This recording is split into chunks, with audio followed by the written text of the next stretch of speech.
안녕하세요. 30대 여성입니다. 저는 한 번 이혼하고 재혼을 했어요. 이번에 재혼하는 과정에서 아주 기가 막힌 경험을 해 들려드리고자 합니다.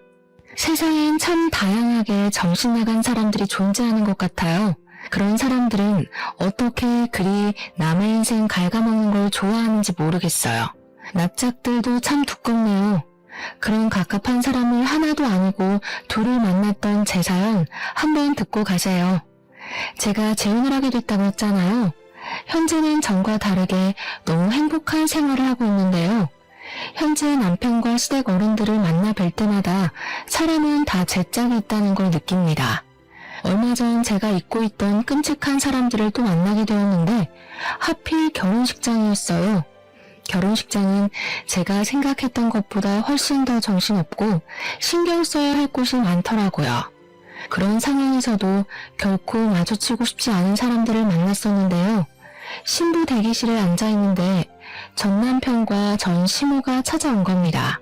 대체 그 사람들이 뭐하러 이곳에 왔는지, 그들을 발견하자마자 그렇잖아도 정신없는 상황에 더 머릿속이 복잡해졌어요. 오히려 그들을 발견한 뒤로 다른 하객들을 반겨줄 수가 없었습니다. 그 두 사람이 저를 축하하러 왔을 리 없다고 생각했는데 몰골도 진짜 그럴 만한 몰골이 아니더라고요. 일부러 저를 만나러 온 게 아니고서야 우연으로 마주칠 일도 없는 상황이잖아요. 게다가 제가 그 사람들을 한참 신경 쓰고 있는 순간 시모랑 눈도 마주쳤습니다. 그때부터 시모가 제게 직진해서 찾아왔는데요.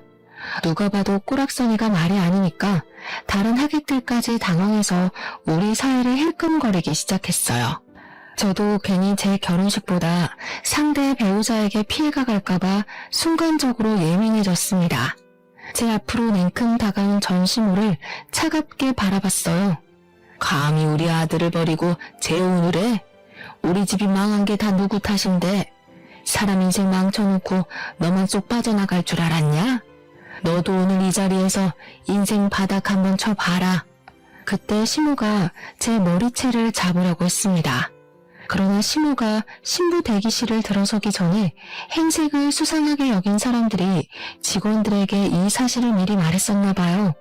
그래서 직원들이 시모랑 전 남편을 주시하고 있었던 것 같아요.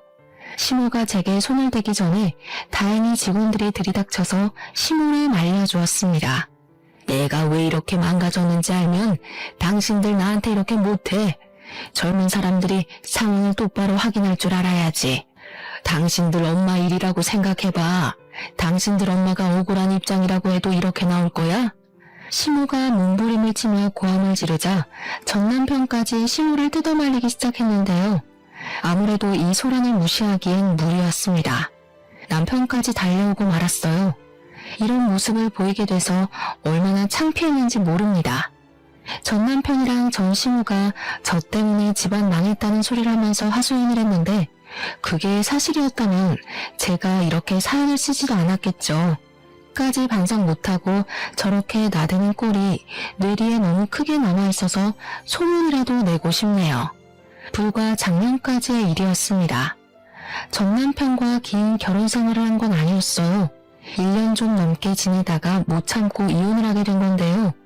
이혼이 오직 하나의 이유만으로 결정짓는 사람들은 없을 겁니다. 저도 그 사람들한테 쌓인 게 많았는데 그게 터져서 이혼을 한 거거든요.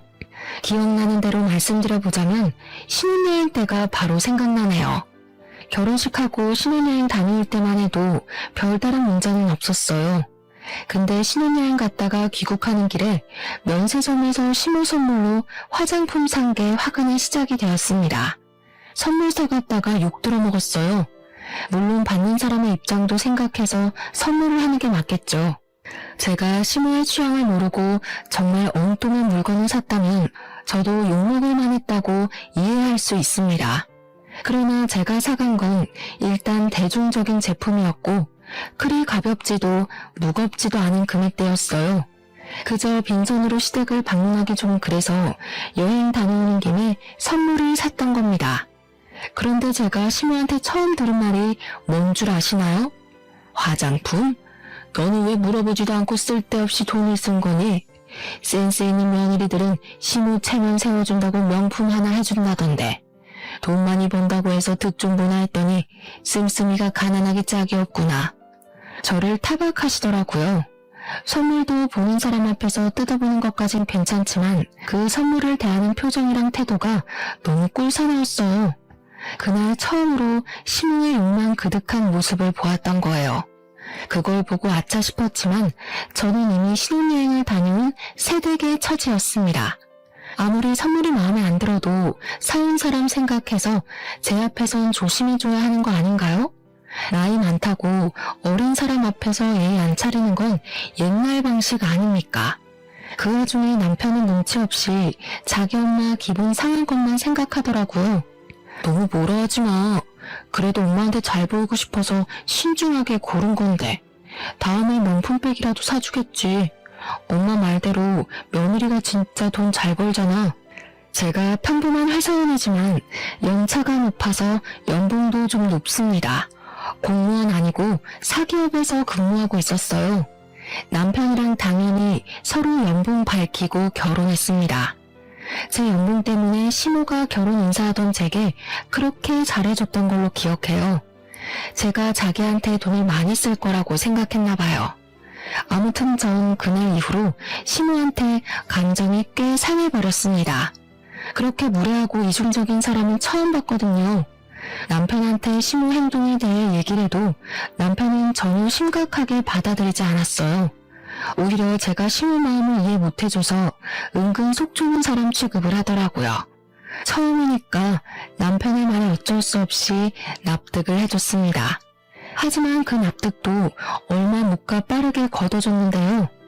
도무지 제가 이해할 수 없는 일이 일어난 겁니다. 시댁에는 시모가 한 명 있는데요. 시모가 신혼여행 다녀와서 식구들 선물로 초콜릿을 사왔거든요. 근데 자기 딸내미라 그런지 초콜릿 하나에도 엄청 감동을 하면서 기특하게 여겨주더라고요. 그렇다고 제가 무슨 말을 한 건 아니었습니다. 그저 초콜릿을 받아서 바로 가방에 넣었을 뿐이었어요. 그런데 그걸 서운하다고 하면서 시모가 은근 저를 흘겨보더라고요. 너 지금 우리 애가 초콜릿 사왔다고 무시하는 거냐? 쓰지도 못할 화장품 사와서 처박아둘 바엔 언제든지 먹을 수나 있는 초콜릿이 낫지. 그게 뭐 불만이라고 뜯어보지도 않고 가방에 쑤셔넣어. 초콜릿인 거 이미 다 알고 있는데 굳이 뭐하러 여러 개를 뜯어요. 남편이 뜯어놓은 거 한 입 먹으면 되는 걸. 그리고 제가 드린 선물이 마음에 안 드시는 거 알겠는데 대체 언제까지 언급하실 거예요? 어머님이야말로 저 무시하는 거 아니세요? 어머머, 얘 말하는 꼬락서니 봐라. 뭐라고? 시간 지나면 눈치 좀 생길 줄 알았더니 완전 막 나가네. 며느리면 시댁 사람 비위 잘 맞춰야 되는 거 모르니? 네, 맞아요.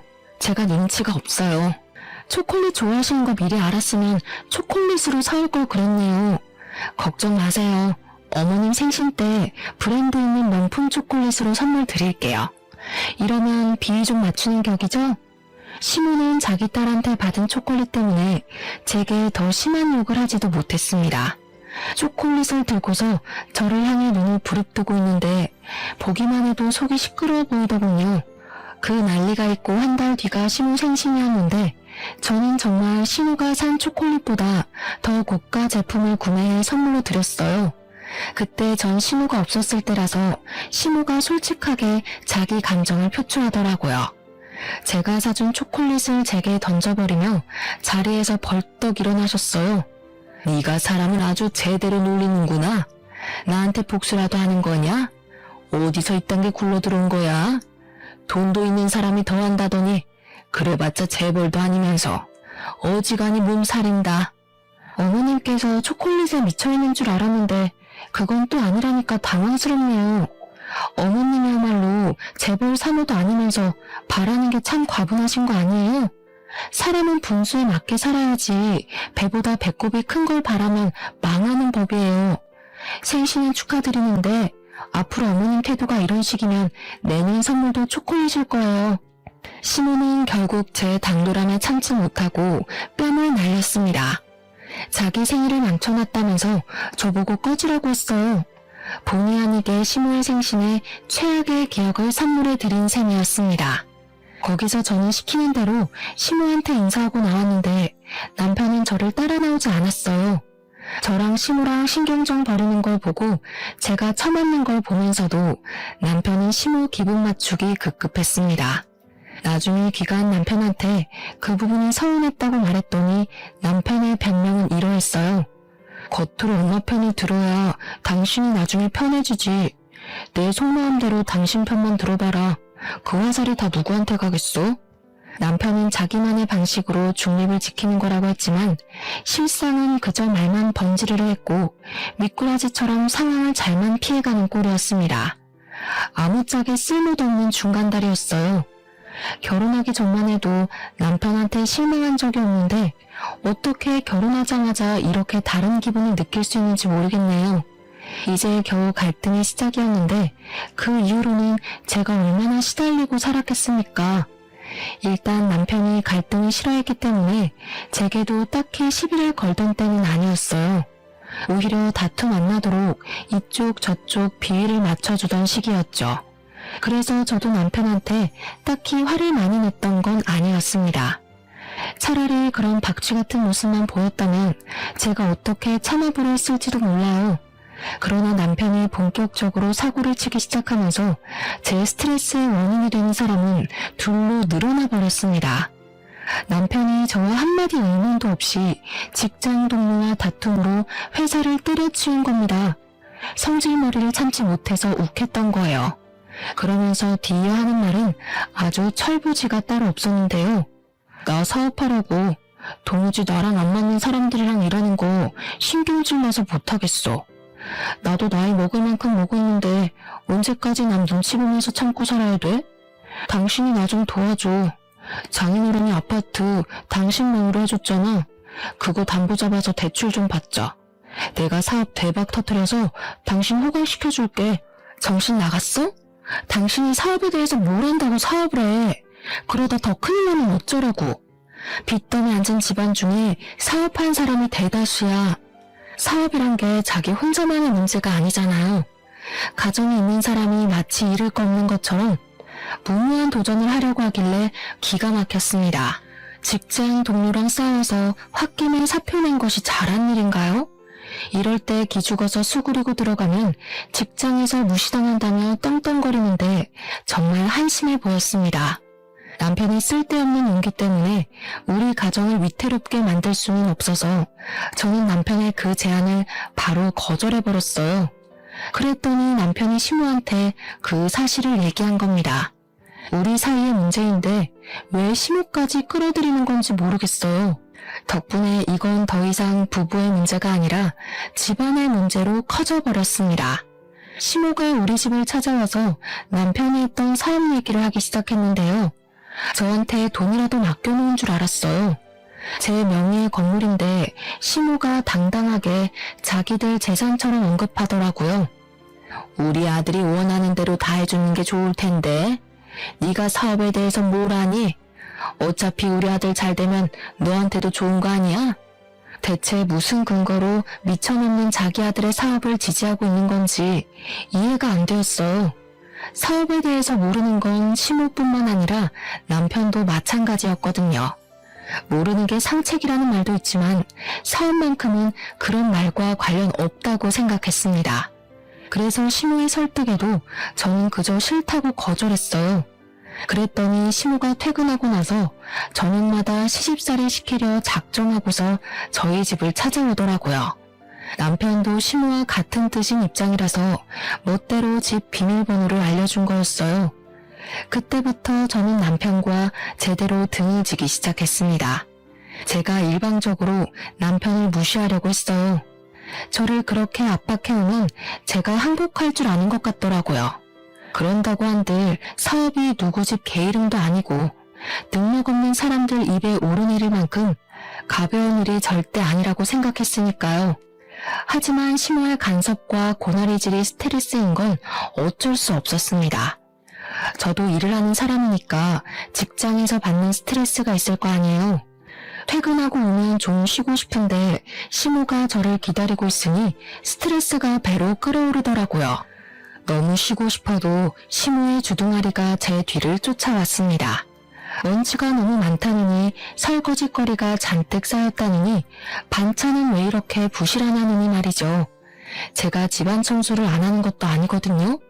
근데 시모는 꼭 제 손 닿을 수 없는 곳을 살피면서 이따위로 하는 것도 청소냐고 엄청 지적했습니다.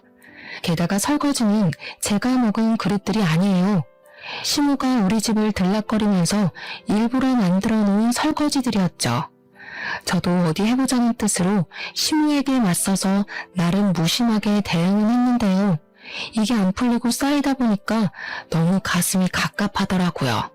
집안 꼬락선이 잘 돌아간다. 너는 어떻게 칭찬할 만한 구석이 없니? 너 때문에 우리 집안까지 재수가 없으려고 해. 안 되겠다. 너 그냥 직장 때려치워라. 네가 살림을 한 번도 제대로 해본 적 없으니까 이 모양이겠지.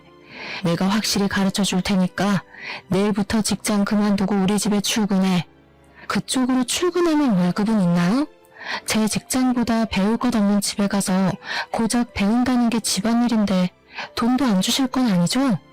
원래 사람을 스카우트하려면 연봉 협상이란 거래요. 뻔뻔하게 피 한 방울 안 섞인 저더러 가족인데 무슨 돈 타령이냐고 하실 건 아니길 바랄게요. 얘가 진짜 정신 나간 년이네. 우리한테 돈도 안 써. 제 남편 사업도 못하게 해. 하물며 나한테 명품이라도 하나 해준 적이 있니?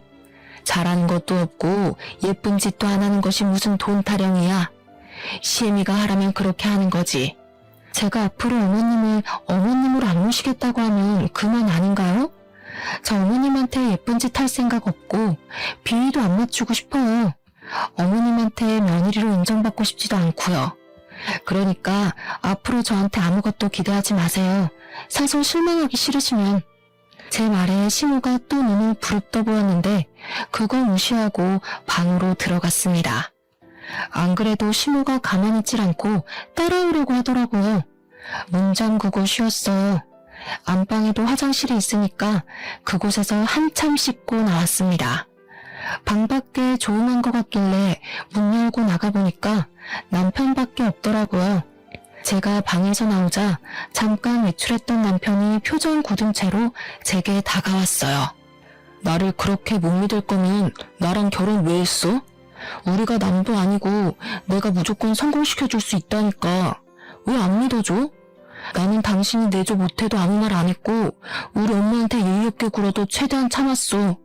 너는 네가 하고 싶은 대로 살아야 되고 나는 그러면 안 되냐? 와, 피해자인 척 잘한다. 네 말에 억울함은커녕 이기적인 내용밖에 없는데 어쩜 그렇게 손해보고 있는 얼굴을 할 수가 있어? 당신이 이렇게 연기 잘하는 사람인 줄 몰랐네. 어머님한테 들었는지 모르겠는데 나 진짜 마지막으로 경고하는 거야. 난 사업 절대 반대야. 제가 매번 똑같이 경고를 했더니 남편은 그렇게 저한테 항복하는 듯 했습니다.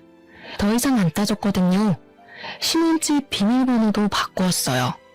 시모한테 또 집 비밀번호 알려줄 생각이면 친정 가서 지내겠다고 했는데 그 뒤로 시모가 집을 안 찾아오더라고요.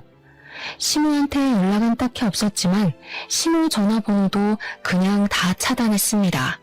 그리고 한동안 남편이 잠잠하길래 저는 그가 다시 취직 준비를 하고 있는 줄 알았어요. 일자리도 없는데 매일 외출을 하더라고요. 그런데 그마저도 제 착각이었습니다. 남편의 똥꼬집이 어디 갈 리가 없는데 아니랬어요. 그동안 남편은 사업에 단 1%도 미련을 못 버렸던 거예요. 결국 사업장을 차리게 되었다고 저한테 먼저 말을 걸더군요. 무슨 돈으로 했냐니까 시모가 시댁을 담보로 접고 대출을 받았다고 하는 겁니다. 시댁 재산은 오직 아파트밖에 없거든요. 근데 비전 없는 남편한테 전 재산을 걸고 자금을 해결해 줬다네요. 벌써 사무실까지 다 꾸려진 상태로 제게 말을 하는 거였어요. 할 수 없이 저도 체념하고 들었던 것 같아요. 우선 정확하게 뭐 하는 사업인지 몰라서 물어봤습니다. 그런데 물어볼 때마다 남편이 이상하리만큼 예민하게 반응하는 겁니다. 왜? 내가 어디 음지에서 돈 벌어오는 걸까봐? 네 돈 빌려서 하는 것도 아닌데 아직도 의심이 많다? 어차피 넌 말해줘도 모르는 사업이야. 남자가 하는 일에 일일이 신경 쓰지 마. 그래, 알아서 잘해봐. 나한테 도와달라고 손만 안 벌리면 돼. 나 분명 말렸는데 무시하고 시작한 건 당신이니까 내 탓도 하지 말고. 남편은 아주 자신감이 넘치는 상태였습니다. 대체 무슨 일을 하길래 저렇게 성공을 보장하는 건가 궁금하기도 했어요. 그렇지만 더 물어보진 않았습니다. 굳이 가라앉힌 갈등을 다시 들추고 싶지 않았거든요. 그렇게 불안감만 안고서 시간을 보냈는데요. 의외로 남편 사업이 정말 잘 되는 건지 돈을 꽤나 버는 것 같더라고요. 사업 시작한 지 2달 만에 생활비만 무려 월 300만 원씩 턱턱 갖다 주는 게 아니겠어요? 이렇게 큰 돈은 어디서 났어? 정말 당신이 사업해서 벌어온 돈이야? 그렇다니까. 이제야 남편 능력 좀 믿겠냐? 앞으로 더 승승장구할 날만 남았으니까 벌써부터 놀라지 마. 우리 빚 다 갚고 나면 당신 일 그만두고 집에서 쉬어도 돼. 솔직히 남편을 많이 아팠는데 좀 충격이었어요. 정말 사업이 더 잘 맞는 사람이었나 싶었고 그동안 사업을 말렸던 제가 잘못 판단했던 거라 생각하기까지 했어요. 어떤 사업을 하는지는 그때까지도 몰랐지만 좋은 게 좋은 거지 하고 생각해서 남편이 주는 생활비를 고스란히 받았습니다. 마치 부자가 된 것처럼 행복하게 사치를 부렸고 먹고 싶은 거 다 먹어가며 펑펑 썼죠. 남편 일이 잘 풀리자 시모의 관계도 저절로 회복이 되었는데요.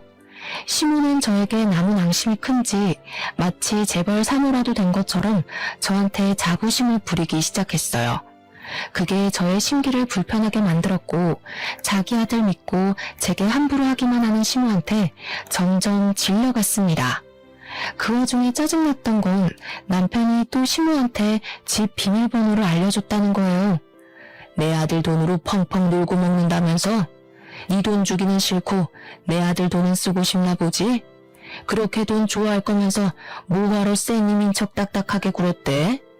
앞으로 우리 아들이 돈 필요하다고 하면 군말 없이 대줘라. 알겠니? 제 돈을 왜 어머님이 이래라 저래라 하세요? 그때 돼서도 결정은 제가 해요. 그리고 사업은 길게 보는 거지 시작 때 성공했다고 쭉 성공하리란 법 없잖아요. 벌써부터 긴장 놓지 마세요. 남편이 돈을 많이 벌어다 주니까 시모 입장에선 제가 그만 꼬리를 내리고 넙죽 엎드려야 한다고 생각한 것 같아요. 저도 남편이 생활비를 많이 가져다 주면 좋죠. 그런데 그걸로 비굴해지긴 싫거든요. 그래서 저만의 소신은 끝까지 굽히지 않았던 건데 시모가 그게 마음에 안 들었나 봐요. 아들이 자기의 유일한 방패막인지 제 행동을 과장해서 남편한테 고스란히 말하더군요. 남편 역시 제 편은 아니었어요. 남편도 돈 때문에 제가 굽히고 들어오길 바랬습니다. 자기 돈 많은 걸 자꾸 내세우면서 허세를 엄청 부렸고요. 자기 엄마 무시하냐고 엄청 많이 발끈했어요. 두 사람의 갑질이 기분 나빴지만 그래도 남편이 생활비를 많이 주니까 그냥 참았어요. 그렇게 날을 보내던 어느 날이었어요. 갑자기 남편과 싸웠다던 그 직장 동료가 제게 따로 연락을 해온 겁니다. 너무 느닷없는 발신자라서 아무 생각 없이 받았는데요. 그 동료 직원한테서 놀라운 사실을 들었어요. 남편이 회사에서 잘내게 된 이유를 설명해 주더라고요.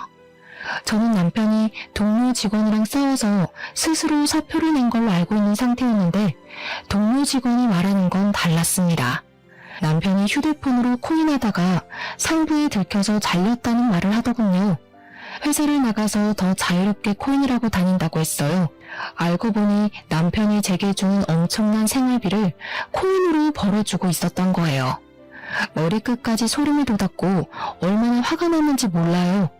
너무 큰 배신감이 느껴졌지만 일단 남편에게 티는 안 냈습니다. 불같은 성격의 남편이 무슨 짓을 더 할지 모르니까요. 이걸 어느 타이밍에 어떻게 밝히는 것이 좋을까 생각만 하며 며칠을 보낼 때였습니다. 어느 한날 갑자기 남편이 사업 자금이 더 필요할 것 같다며 제게 2억을 요구하더라고요. 원래 더 큰 성장을 하려면 사업장을 넓혀야 되는 법이야. 지금 내 사업 한참 잘 되고 있고 더 잘 될 수 있는데 자금이 부족해서 발전이 안 돼. 그러니까 당신이 좀 보태줘. 당신도 내 능력 직접 확인했잖아. 앞으로 생활비 300만 원보다 더 갖다 줄 수도 있어. 그 말을 나보고 믿으라고. 망해서 2억이 필요한 건 아니고? 내가 분명 나한테 손 벌릴 생각하지 말라고 했지. 잘 되고 있든 말든 네가 벌인 일이니까 네 알아서 해결해. 아무래도 남편이 코인 때문에 돈을 잃은 것 같았습니다. 동료 직원한테 그 말을 안 들었다면 빌려달라는 남편의 말에 응했을 수도 있어요. 실제 남편의 사업이 잘 되고 있는 줄 착각했을 테니까요. 하지만 제가 남편의 숨겨진 비밀을 알고 있잖아요. 제 돈까지 다 날려버릴 게 안 봐도 뻔한데 어떻게 주겠습니까? 이 사람들은 왜 돌아가면서 제 돈을 그렇게 탐내는 건지 모르겠는데 제가 남편의 자금 사정을 또 모른 척하자 또 시모가 저를 찾아왔습니다. 이번엔 집에 들어서자마자 들고 있는 가방으로 제 머리통을 후려치시더라고요. 내가 너처럼 말 안 통하는 인간은 처음 본다. 우리 아들이 그동안 벌어다 준 돈이 얼만데 생각 없이 받아 처먹을 때는 좋아 죽더니 도와달라고 하니까 또 내 아들을 무시해? 도와주기 싫으면 내 아들이 준 돈 다 토해내. 누가 들으면 그 많은 생활비 저 혼자 쓴 줄 알겠어요. 맞벌이 하는 입장에서 그 돈으로 남편 맛있는 거 해먹이는데 거의 다 썼거든요. 저 개인적으로 쓴 거 전혀 없고 남편이랑 놀러 갈 때만 썼다고요. 너랑 말만 섞으면 내가 아주 혈압이 올라. 나 더 이상 너 같은 년이랑 얼굴 보면서 살기 싫다. 당장 내 아들이랑 이혼해. 이혼이요? 와, 내가 왜 그 생각을 못했지? 말씀 잘하셨네요. 그래요, 이혼할게요. 저 그이 없어도 잘 살 수 있거든요. 이혼은 생각도 못하고 있어서 혹 2개 달고 평생 어떻게 사나 고민 많았는데 해결책 추천해줘서 감사해요. 어머님께서 주는 마지막 선물이라고 생각할게요. 시모는 제가 이혼이란 말에 항복이라도 할 줄 알았는지 어김없이 당황하는 모습을 보였어요. 저를 이 정도 겪었으면 그런 협박이 안 통하는 것 정도는 알 줄 알았는데 아닌가 봐요. 그렇게 원하는 이혼을 해주겠다니까 시모는 결국 더 말하지 못하고 씩씩거리기만 하다가 돌아갔습니다. 그리고는 자기가 알아서 1억을 더 담보대출 받아서 해줬어요. 대단한 아들 사랑이라고 생각했습니다. 저는 빚더미에 앉기 전에 그만 이 집에서 도망을 가는 게 좋을 것 같았어요. 그래서 남편이 시모한테 이혼 얘기 전해 듣고 왔길래 번복 없이 미리 준비한 합의서를 건네주었습니다. 그래, 잘 됐네. 나도 나 이해해주는 돈 많은 여자 만나서 재혼할 거야. 나중에 나 놓친 거 땅을 치면 후회하게 될 거다. 남편의 원망을 기분 좋게 들어준 저는 그대로 깔끔하게 합의 이혼을 하였습니다. 제가 정말 아쉬운 것도 없고 싫은 소리도 안 하니까 남편은 그게 더 얄미워 보였나 보더라고요. 갑자기 저한테 바람만 내는 소리를 하대요? 생각하는 것도 딱 네 수준이다. 뭐라도 소송하고 싶어서 그러는 거면 한번 돈 들여서 뒷조사해 보던가. 어차피 헛다리일 텐데 굳이 소송비 날리지 말고 지금이라도 아끼는 게 좋지 않겠어? 제 말은 전 남편도 인정하는 부분이었습니다. 저를 따로 소송할 생각은 없어 보였어요. 아무튼 저는 그제야 지긋지긋한 돈타랑에서 벗어날 수 있었습니다. 생각보다 깔끔한 이혼이어서 만족스러웠어요. 이혼을 하는 순간에도 시모는 얼굴을 비추지 않았는데요. 아무래도 자존심 때문에 제게 인사 따위 하고 싶지 않았나 봐요. 끝까지 며느리로 인정 안 한 거나 마찬가지겠죠.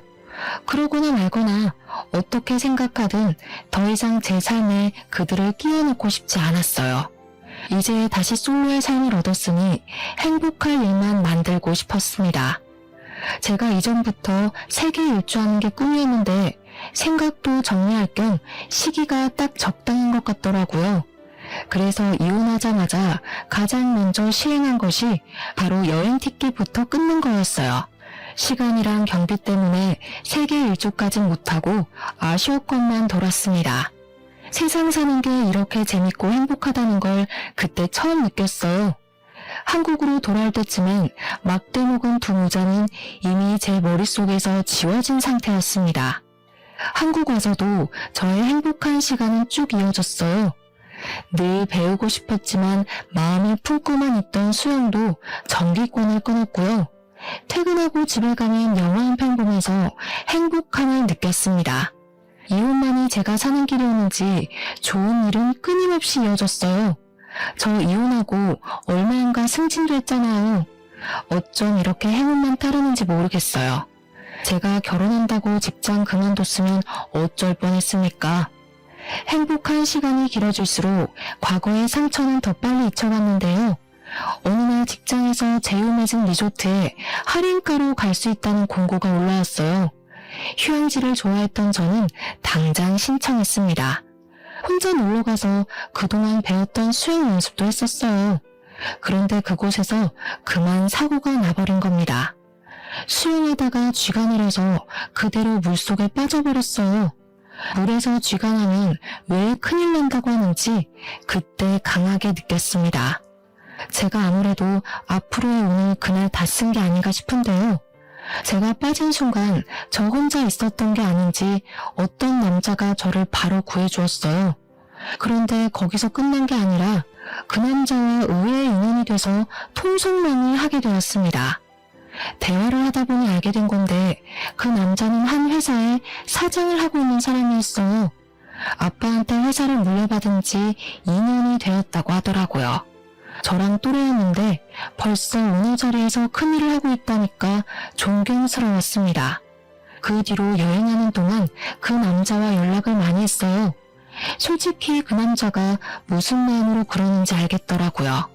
그의 마음이 좀 부담스러웠는데 그건 지난날의 상처가 떠올랐기 때문이었어요.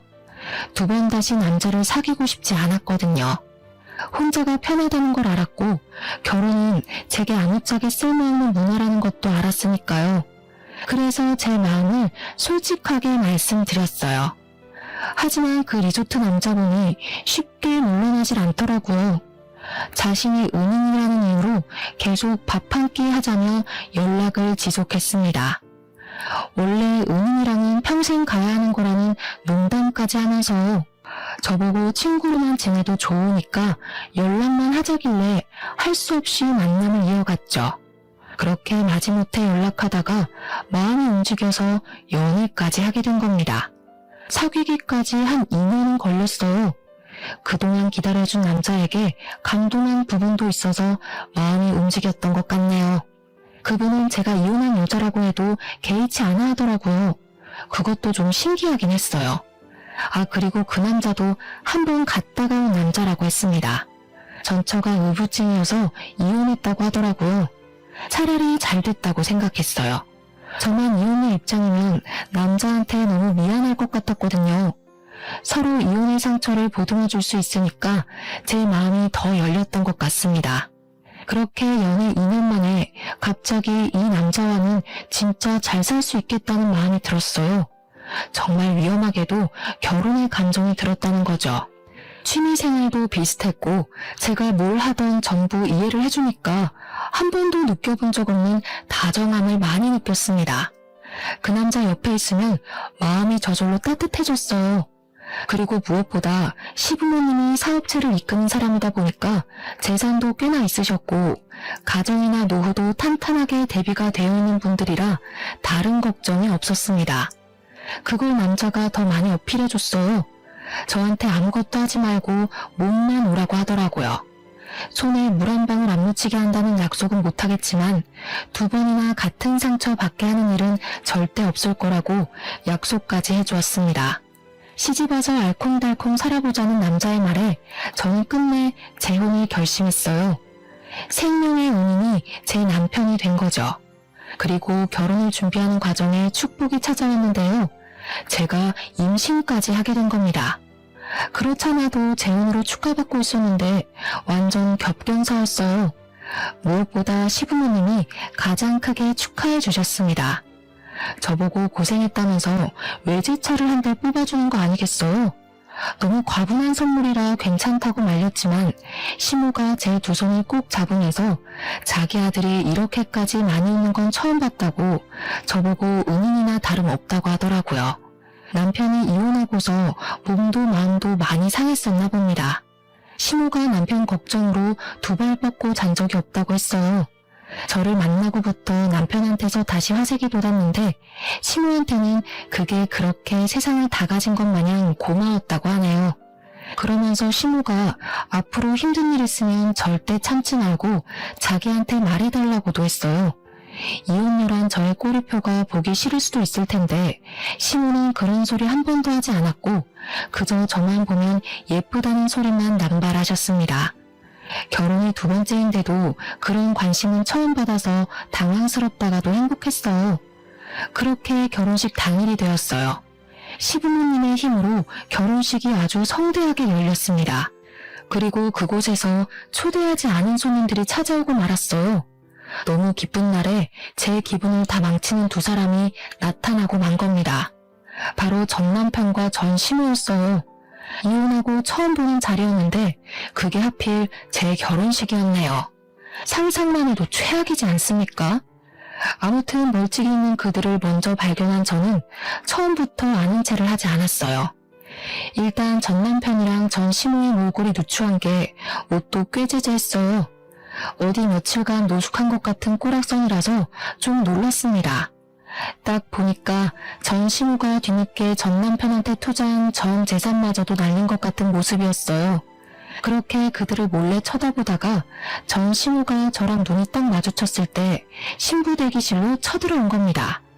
앞서 말씀드렸던 것처럼 시모는 저 때문에 인생 망했다고 제 손에 들린 부케를 내던지며 말을 했죠. 결국 전 남편과 재혼할 남편까지 신부 대기실로 다 모이는 상황이 발생했어요. 남편에게 이 꼴을 안 보이고 싶었는데 얼마나 수치스러웠는지 모릅니다. 남편은 제게 왜 그러냐고 이 사람들이랑 무슨 사이냐고 묻길래 저는 솔직히 말해줬습니다. 내 전 남편과 전 시모라고 말이죠. 그러니까 제 사정을 다 아는 남편의 인상이 세게 구겨지더라고요. 남편이 전 남편한테 한마디 하려고 했는데 그 순간 아무 말도 못하고 다시 입을 닫아버렸습니다. 남편은 전 남편이 아닌 전 시모를 한참 보면서 무언가를 떠올리는 표정을 하였어요. 그러다가 생각하려던 게 떠올랐는지 남편이 저한테 귓속말을 하더라고요. 우리 회사 화장실 청소하시던 아주머니 같은데 내가 이력서 보고 뽑았던 기억이 있어. 남편 얘기를 듣자마자 말도 안 되는 소리라고 생각했어요. 남편이 다른 사람이랑 착각한 게 아닌가 싶었습니다. 왜냐하면 전 시모는 허리가 안 좋다며 집에서 쉬기만 하는 사람이었거든요. 절대 나가서 굳은 일을 할 위인이 못 됩니다. 전 남편이 일자리 잘려서 생활비랑 용돈이 없을 때도 절대 바깥일을 안 했던 사람이었어요. 그런데 청소라니 당연히 남편이 착각했다고 생각했죠. 하지만 전 시모 반응은 좀 눈길이 갔습니다.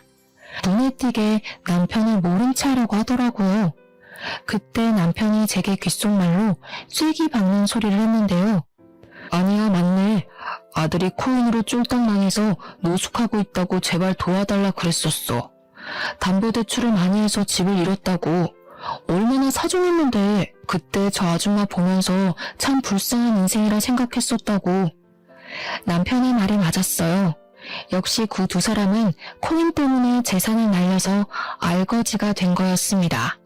도무지 방도가 없던 전 시모가 결국 자기 고집을 꺾고 일자리를 구했나 봐요. 나이 70살 먹었어도 돈이란 건 죽을 때까지 없어선 안 되잖아요. 허리도 안 좋은 전 시모는 어쩔 수 없이 아들 대신 생활비를 벌고 있는 사정이었던 거예요. 그게 하필 남편의 회사라는 것이 정말 기상천외한 일이었습니다. 저랑 남편이 계속 속닥거리자 전 시모가 뿔이 났는지 제게 또 한 번 소리쳤는데요. 남편이 제 앞을 든든하게 막아주고 있어서 무섭진 않았습니다. 우리 아들은 피눈물 흘리는데 넌 아주 낯빛이 좋다. 어디서 남자 하나 후려서 인생 펴볼 작정인가 보지? 내가 내 아들 인생 망치면 행복하도록 가만둘 것 같니? 넌 잘못 걸렸어. 내가 뭔 짓을 해서든 네 인생도 우리 아들처럼 만들어줄 거야. 왜 남 탓이세요? 그쪽 아들 그렇게 된 건 그쪽 탓이잖아요. 그쪽이 돈에 미쳐가지고 되지도 않은 사업하겠다는 아들한테 투자만 안 했어도 노숙 신세는 안 됐을 거 아닌가요? 그래, 말 잘했다. 너 우리 아들 코인인가 뭔가 하는 거 알았던 거지? 그래서 우리한테 복수하려고 몰래 쏙 빠져나갔냐? 미리 알았으면 뜯어말릴 생각을 해야지 어떻게 홀라당 집까지 팔아먹게 만들 수가 있어? 부부였으면 그 정도 책임은 같이 져야 되는 거 아니니? 잘 되면 내 탓, 안 되면 남 탓하는 건 여전하시네요. 그래서 제가 하지 말라고 말렸던 거 기억 안 나세요? 그때도 사람 하나 잡아먹을 것처럼 돈 달라고 소리 지르더니 된통 당해보니까 대체 왜 그랬을까 싶어요? 저 복수한 거 맞아요. 하도 모자가 말귀를 못 알아듣고 허황된 꿈에 미쳐있길래 제발 정신 차리라고 현실 좀 경험하게 해줬을 뿐이에요. 대신 앞으로 사업 안 할 거잖아요. 좋은 경험 배운다고 생각하세요. 그때 전 시모가 바닥에 떨어져 있는 부케를 냉큼 줍더니 저한테 던졌습니다. 그걸 남편이 막아주지 않았다면 얼굴을 맞았을 거예요. 남편은 날라온 부케를 붙잡고서 전 시모한테 성큼 다가갔어요. 그리고는 제게 귓속말로 얘기했던 사실에 대해 물었습니다. 청소 아주머니 맞죠? 저 모르겠어요? 아줌마가 하도 무릎 꿇고 빌길래 제가 취직시켜준다고 했잖아요. 평생 은인으로 모시겠다고 하더니 은인 얼굴도 못 외우고 은인 결혼식 망치러 온 거예요? 뭐? 이 사람은 무슨 소리를 하는 거야? 저런 년 인성 하나 못 알아보는 사람을 은인으로 둔 적 없거든요. 그럼 확인시켜 드릴게요. 오늘부로 해고니까 이제 출근 안 하셔도 돼요. 근로법에 신고해도 소용없어요. 그동안 같이 일하신 분들이 아줌마 일 더럽게 못하고 지각을 밥 먹듯이 한다고 하소연 많이 하더라고요. 근로자가 문제면 노동협회에서도 사장들 손들어주는 거 알죠? 그제야 전 시모의 얼굴이 새빨개지더니 안절부절 못했습니다. 남편한테 싹싹 빌고 싶은데 제가 있어서 체면을 차리는 것 같았어요. 결국 한마디도 못하고 전 남편을 데리고 도망가 버리는 거 아니겠습니까? 자기도 쪽팔린 줄은 아닌가 봐요. 그 초라한 뒷모습을 보는데 제가 미처 해결하지 못했던 채증이 이번에 싹 내려가 버렸네요. 그날의 그 모습을 마지막으로 더 이상 둘을 만난 기억은 없습니다. 남편 말로는 저희 시모가 알아서 회사를 그만뒀다고 하더라고요. 역시나 제게는 자존심을 굽히고 싶지 않나 봅니다. 생계가 어려운 와중에 체면이나 생각하다니 아직도 정신 못 차린 게 분명하네요. 아무튼 저는 남편의 제안으로 휴직을 일찍 내고 집에서 쉬고 있는 중이에요. 남편이 계속 몸이 힘들면 일 그만둬도 된다고 하고 싶은 일 하면서 지낼 수 있게 작은 가게도 차려준다는데 남편한테 그런 부담은 주기 싫어서 여전히 거절 중입니다. 어쨌든 제 인생의 원인을 도려내니까 이렇게 행복할 수가 없어요. 역시 사람은 저마다 짝이 있는 것 같습니다. 다들 함께하는 사람이 꼭 영혼의 짝이길 바래요. 그럼 이만 끝내겠습니다. 감사합니다.